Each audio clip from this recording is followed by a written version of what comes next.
자, 여러분 오늘은 여자 모태솔로들의 특징에 대해서 얘기를 해볼 겁니다. 사실 여러분 모태솔로 하면 이미지가 그렇게 좋지는 못하죠. 저 개인적인 시선일 수도 있지만 그 중에서도 이 모태솔로라고 얘기하면 모태솔로 남자분들의 이미지가 떠오르곤 해요. 뭔가 자기관리가 잘 되지 않고 누군가와 소통하는 것에 있어서 약간 좀 약하고 소극적이고 이런 사람들. 자, 그런데 여자 모태솔로들의 특징하면 저도 외관적으로 드러나는 것들을 많이 보진 못했어요. 뭐 남자나 여자나 자기관리가 미숙하면은 다가오는 이성이나 뭐 내가 접근을 했을 때도 이성이 좋은 반응을 돌려줄 소지가 떨어지는 것은 사실이지만, 사실 모태솔로라는 것은 행동적인 특성 혹은 생각 주관의 문제가 더 크거든요. 자, 그래서 오늘은 여자 모태솔로들의 특징에 대해서 얘기해 보도록 하겠습니다. 자, 첫 번째, 저는 이게 굉장히 크다고 봐요. 인연이 다가오길 바라면서 다가올 일상의 여지가 없습니다. 자, 일반적으로 많은 비중의 여자들의 첫 연애가 어떻게 흘러가요?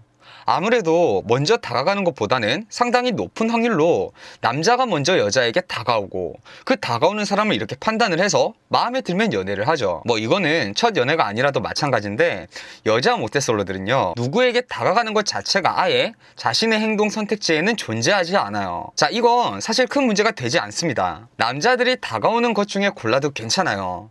그런데 문제는 뭐냐면 이 여자들이 본능적으로 남자랑 교류하는 것, 만나는 것 자체를 두려워한다는 겁니다. 주변에서 뭐 분명히 친구들이 뭐 소개팅을 권유하거나 아니면 뭐 놀러 나가자거나 이런 것들에 대해서 제안을 해도 그 나름의 합리적인 핑계를 대서 그 상황을 도피해버리는 거예요. 예를 들어서 어떤 친구가 야, 너 소개팅 이거 받을래? 물어봐요. 그럼 그 소개팅이 되든 안 되든 남자를 마주해봐야 나중에 내가 마음에 드는 남자한테 내 매력을 보여주는 방법을 알게 되고, 관계를 진전시키는 경험을 해봐야 나중에 이 남자한테 애정을 받는 방법도 알게 되는 것인데, 뭔가 시작도 하기 전에 그냥 누가 중간에 있으면 눈치도 보이고 괜찮아, 인연이 오겠지, 이렇게 도피를 해버리는 거죠. 뭔가 또 놀러 가자고 해도 거기서 만나는 남자가 무슨 괜찮은 남자겠니, 됐어, 난 술도 별로 안 좋아하고, 이런 식인 거예요. 낚시를 하려면 물고기가 있는 곳에 가야 하는 게 당연하듯이 연애를 하고 싶다면 일상의 이성을 만날 소지를 만들어야 합니다. 자, 두 번째, 사실 이게 더 문제가 됩니다.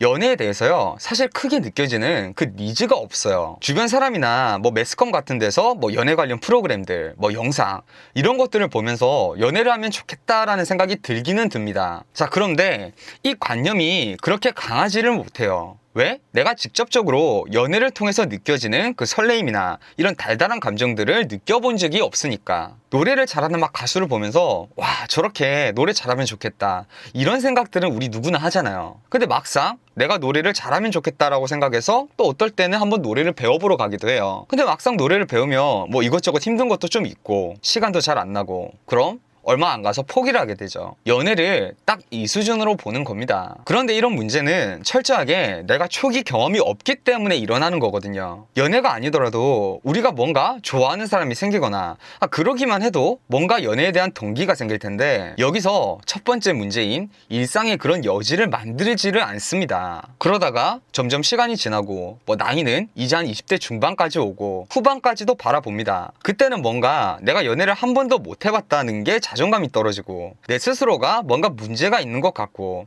뭐 그런 기분에 사로잡히게 되죠. 그래서 그때 연애를 해보려고 시도를 해도요, 이미 나이 대비 미숙해서 또 연애가 손쉽게 이루어지지 않는 그런 상황이 생기는 겁니다. 자, 세 번째, 과한 의심입니다. 자기 자신에 대해서 자존감이 낮다 보니까 누군가가 자신에게 뭔가 호감을 표현을 한다고 해도 그것을 좀 비판적인 시각으로 바라보게 되죠. 누군가가 나를 좋아한대요. 그럼 처음 드는 생각이 나를 왜 좋아해? 아니, 나보다 예쁜 여자들이 이렇게 많은데? 이런 식의 사고가 제일 먼저 드는 거예요. 그리고 이런 것들이 아니더라도 뭔가 남자의 단점을 하나를 보면요, 그것을 과대 해석을 하는 거죠. 예를 들면 남자가 여자들이 많은 공간에서 일을 하는 그런 직업군이라고 치면요, 저 남자는 나중에 바람을 필 위험이 많아, 나는 그런 상황 감당 못해, 시작도 안 해야지, 이런 식인 거죠.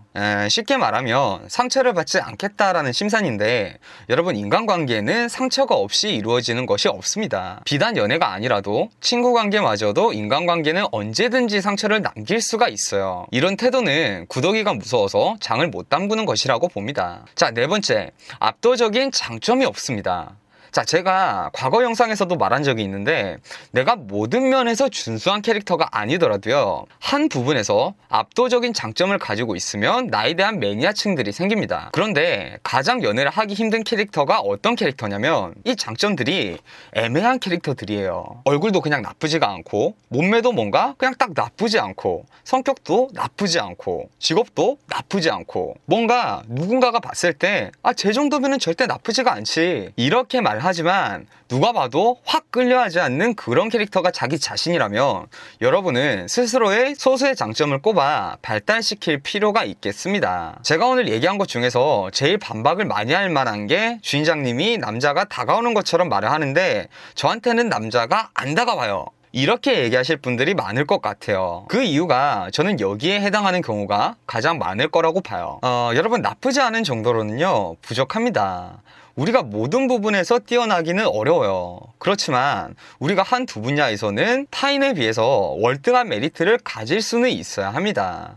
그래야 나에 대해서 그 장점을 알아보고 관심을 가지고 다가오는 사람이 생기는 것이죠. 이 부분에 대해서 여러분이 심히 고려를 해보시면 되겠습니다. 자, 오늘 모태솔로 여자들의 특징에 대해서 알아보고 또 그 해결법에 대해서 얘기해봤습니다. 여러분, 연애는 여러분이 생각하는 것보다 훨씬 즐겁고 행복한 일들이에요. 물론 마음이 상하고 이 슬픈 일도 생길 수가 있지만 그래도 의미가 있고 값진 것이 연애라고 저는 생각합니다. 누릴 수 있을 때 이 행복들을 여러분이 마음껏 누리셨으면 좋겠어요. 자, 여러분, 오늘도 행복한 연애 하세요.